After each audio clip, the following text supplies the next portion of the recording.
Price தேவநீதி. தேவநீதி உங்களை அங்கீகரிக்கப்பட்டது மாத்திரமல்ல, உங்களை அதிகாரமுடையவர்களாய் மாற்றுகிறது.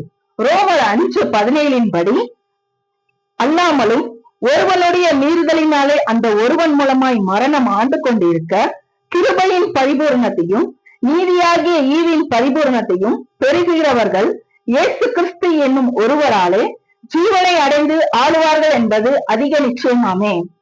ஆதாம் மீறுதலினாலே மரணம் உள்ள வந்துச்சு. மரணம் வந்ததால் நம்ம அங்கீகாரத்தை இழந்தோம். ஆனால் இயேசு வந்தாரு, அதாவது 2ஆம் ஆதாமாக வந்தாரு. பிந்தின ஆதாமா வந்தாரு. முந்தின ஆதாம் மரணத்தை உண்டு பண்ணினார். பிந்தின ஆதாமாகிய இயேசு ஜீவனை இந்த பூமியில் உண்டு பண்ணினார்.